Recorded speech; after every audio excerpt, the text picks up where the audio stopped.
আমরা আমাদের যে ভর্তুকিগুলো যে নেই সেটা আমরা কমানোর চেষ্টা করব, কমিয়ে যাতে আমরা বাজেটের মধ্যে থাকতে পারি সেই চেষ্টা করব। আমরা সরকার থেকে ঘোষণা করেছি যে আগামী 30 সালের মধ্যে 5000 মেগাওয়াট রিনিউয়েবল এনার্জি আনবো আমরা।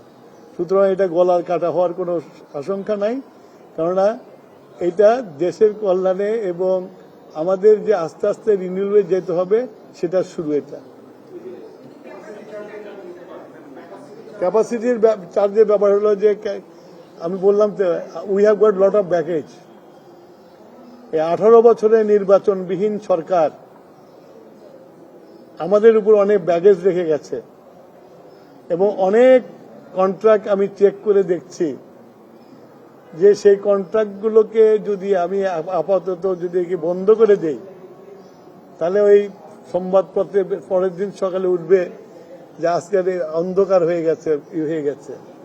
সুতরাং এগুলোকে আমাদেরকে বিবেচনা করে এগুলোর উপরে অবস্থা নিতে হবে, রাতারাতি ব্যবস্থা নেওয়া।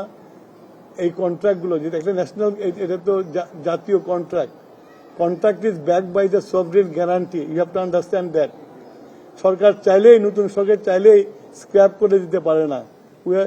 সুতরাং আমরা এগুলোর উপরে কাজ করছি, আমরা লিগ্যাল জিনিসটা আমরা চেক করতেছি, যেগুলো সম্ভব হবে আমরা বুঝবো যে লিগ্যালি এটা করলে আমরা লিগ্যালি আমাদের কোনো বাধা নাই, সেই জিনিসগুলো অবশ্যই করব আমরা। এবং এর জন্য আমাদের ল মিনিস্ট্রিতে আমাদের দেওয়া আছে, ল মিনিস্ট্রি এটা নিয়ে পরীক্ষা নিরীক্ষা করছে, রিপোর্টের অপেক্ষা আছে। যখন যে রিপোর্ট পাবো আমি সেই হিসেবে আমরা ওই কন্ট্রাক্টগুলোর ব্যবস্থা নেব। তবে রাতারাতি কিছু করা যাবে না, এটা আমি বলতে পারি।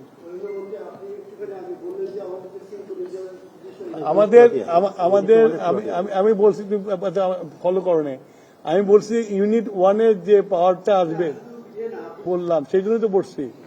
ওটা যদি থাকতো তাহলে তো আমি এখন আসতাম না, তাই না?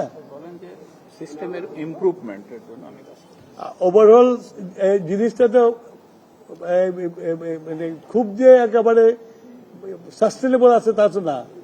সেগুলাকে যাতে আরো শক্তিশালী করা যায়, কোন রকমের অ্যাক্সিডেন্ট যাতে না হয় সেইটা এড়ানোর জন্য ওনাদের সাথে বসেছি।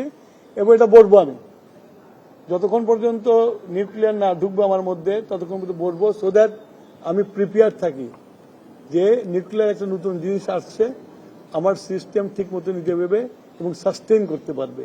সেই জন্য আমি এখানে বসেছি এবং আমরা এটা নিয়ে এই কাজ করছি, খুব মানে কি বলে মনোযোগ সহকারে কাজ করছি আমরা।